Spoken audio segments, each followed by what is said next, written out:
Hello, intermediate band. Here is the latest episode of Theory Virtually. And today we're going to be talking about the roadmap of music and how to not get lost when you are playing a song that has a whole bunch of different signs and symbols that you may or may not remember what they mean. So we're going to be jumping around. You are going to need to have a copy of the Standard of Excellence book that you bought for our class so that you can follow along with us and not get lost in the lesson about not getting lost. And so I'm going to go ahead and get started sharing my little presentation with you. Hopefully this will clear up a lot of things that kind of give you guys a lot of trouble at this level. So here we go.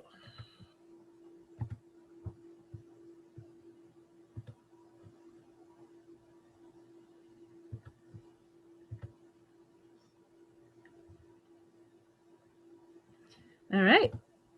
So we are talking about how to read the roadmap of music. Okay. And you don't want to be like Mr. Simpson here, who's clearly confused, and I think it's even upside down. And so he's definitely needs some help. So hopefully by the end of this, you won't have this face on your body trying to figure out what you are trying to play.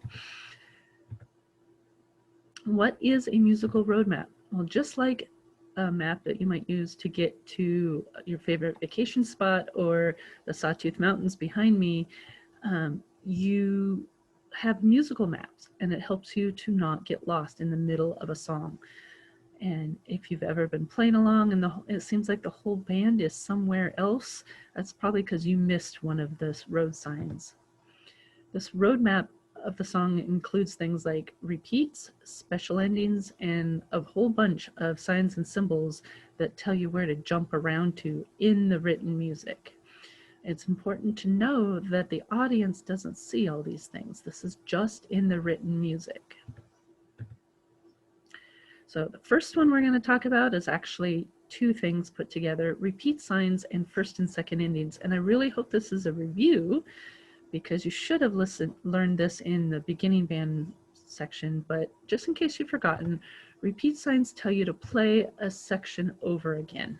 So in this example, you have just like space in between the two of them, but in real life, there would be music written inside of these, right? So there's one facing this way and then the other one going the other way. So you know that anything in between those two repeat signs, you have to play again, okay?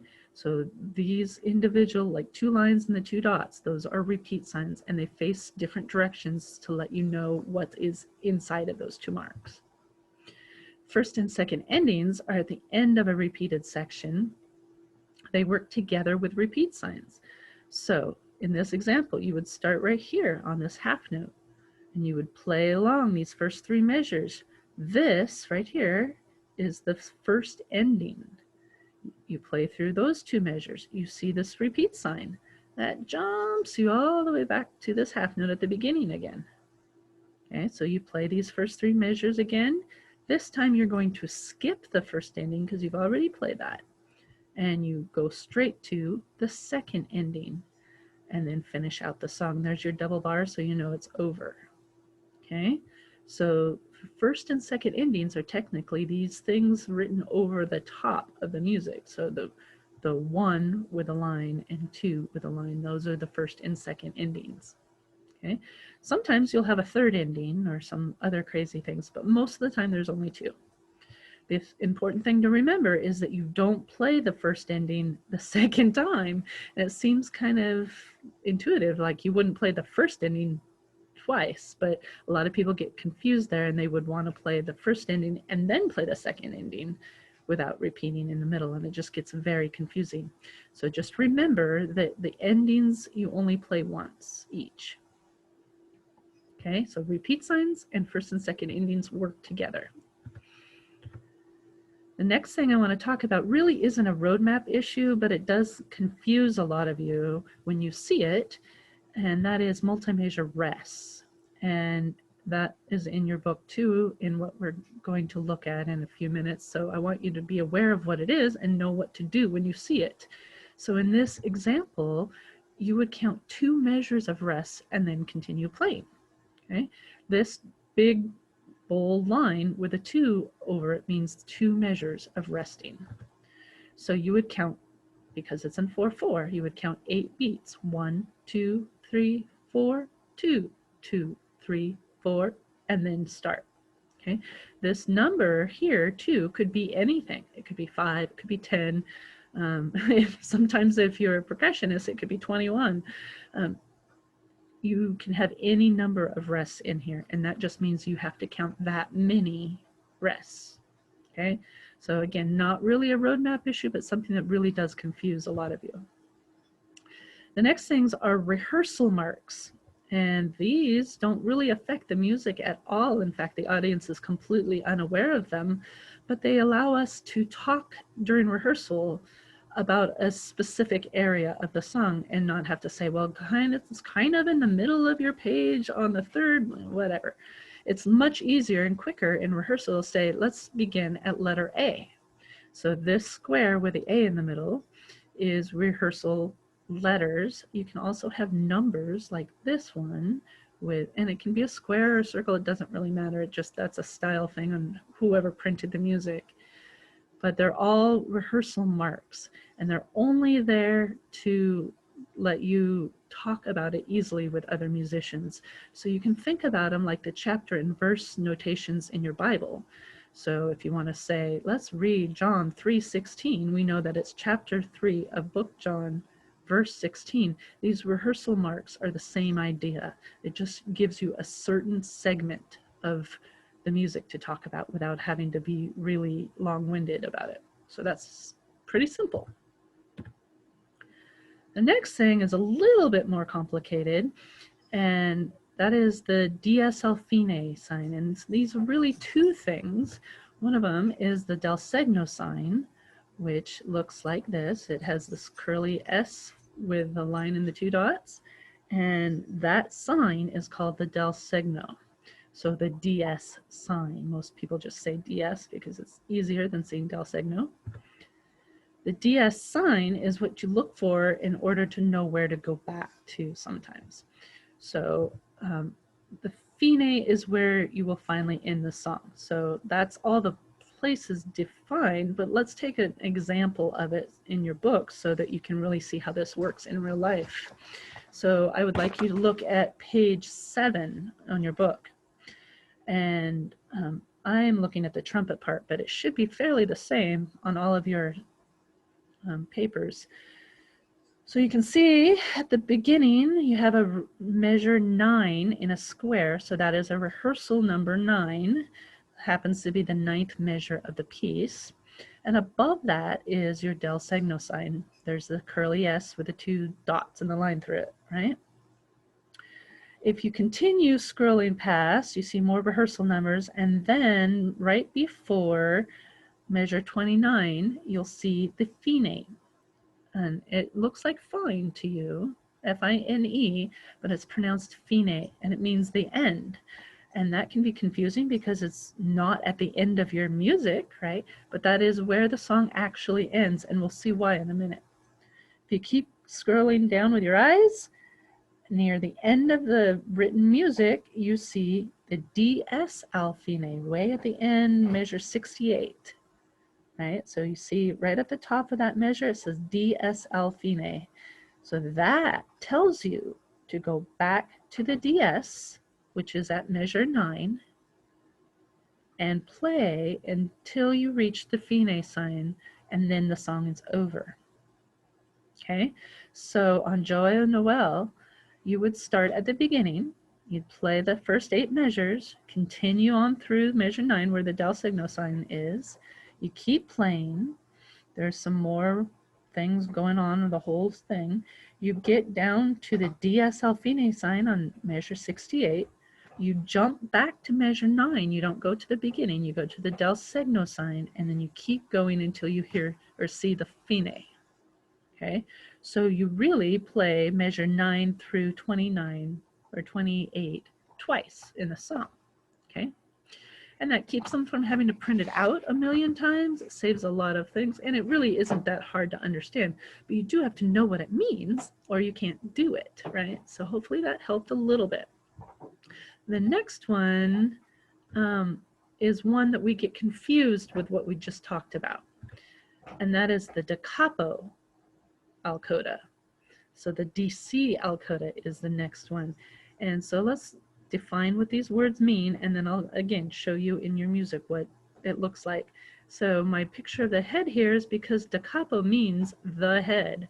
So I tried to choose a really funny picture so that you would remember it and say, oh yes, da capo means the head. So if you have ever heard the word decapitate, that means to take off somebody's head. All of that is stemming from this da capo word, right? So it just means the head. And in music, the head is the beginning of the song. So just like the head is the beginning of your person, it is also the beginning of the song.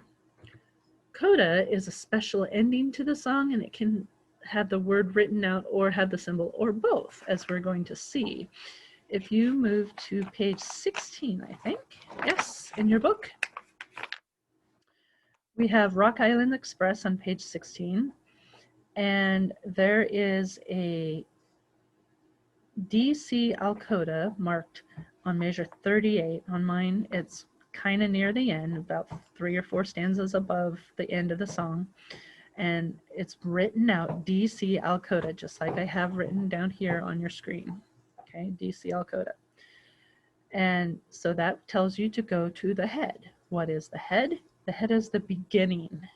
So you go to the beginning of the song, you play again, and then you see at the end of measure 14, it says to coda, and it has this circle with an X through it.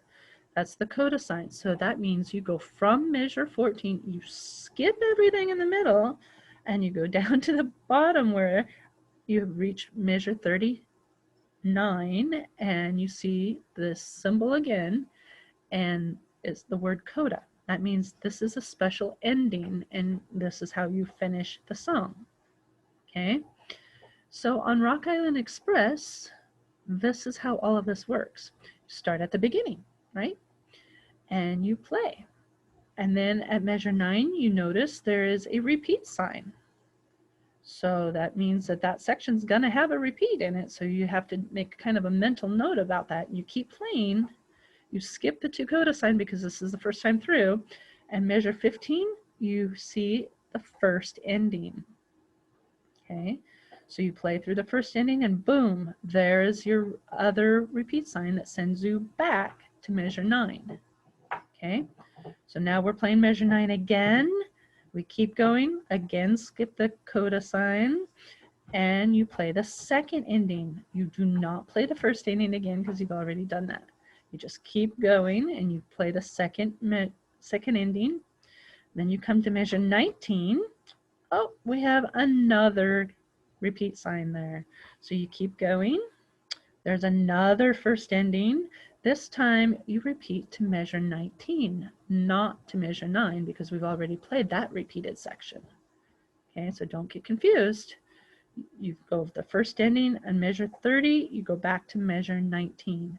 You play through it again, skip that first ending, go to the second ending. So now we're at measure 33. This is a new section.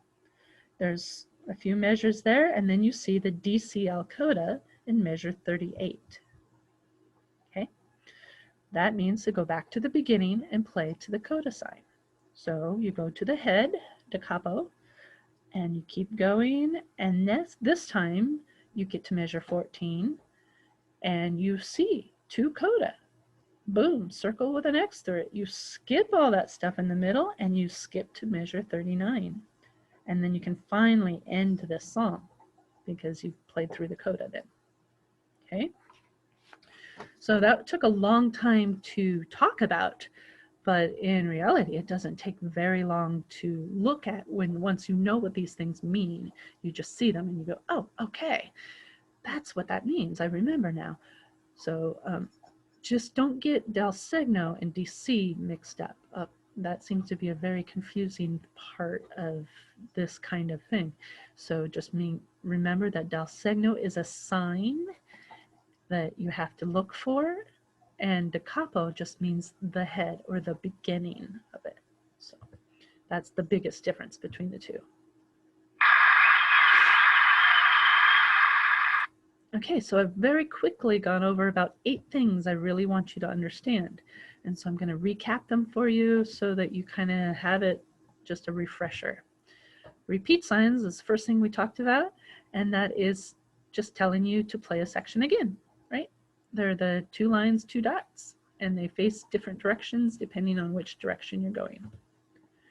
Endings are like the first and the second ending, or perhaps a third ending, will help you to know what to play every time. So remember, you skip the first ending when you're playing it the second time, and you just simply play the second ending.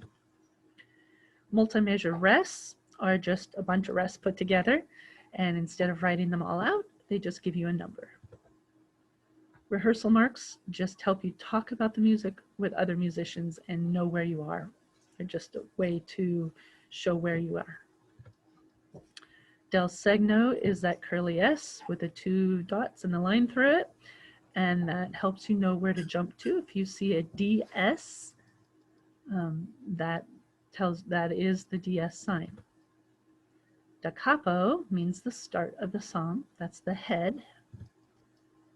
Fine is the end of a song, and sometimes it isn't at the end of your music written, but it is the end of the actual music making. And then a coda is a special ending to the song. Okay, you don't usually have a fine and a coda in the same piece of music, but this just helps you know different ways that composers can put together their song. Okay, so that was a lot of symbols. All of them are in your book somewhere, so if you got lost, play it again, or just kind of stop and think about them, because a lot of them you've already played through, so you already know what they mean. It may have been a very long summer with not very much music making for you, and so you may have forgotten some of these things. So hopefully this is just a recap, a refresh, so that when we get back together, we can hit the ground running with actual reading stuff, and you won't be going, Mrs. Lawline, where did we go? I got so lost. Because some of our music is going to be pretty complicated with a lot of different endings and jumping around, and it's important to know where you're supposed to go, because you don't want to have to make a U-turn in the middle of the song, right? I hope that you enjoyed last week's Kahoot game. Looked like a lot of you played it. Most of you have given me your Kahoot name, so that was fun. Looks like people were understanding how to structure their practice time effectively. So hopefully that was a useful activity for you and gave you some insights on how to use your time more effectively so you actually get something done and accomplished. There will be an assignment with this email, so hopefully when you get this, you can complete that assignment and then give it to me in class sometime tomorrow. Just put it on the table where I'm teaching. It's fine. I will take it. And the world will be grand. As always, if you have any questions or need help with something, get a hold of me. I have an email that I check almost hour by hour, so make sure that you ask me questions and then I can help you out. Don't just stay frustrated, because that's no fun for anyone. I can't wait to meet all together. Sounds like that's coming for us. Yay! And until then, work hard in your sectionals and get your theory assignments done. See ya.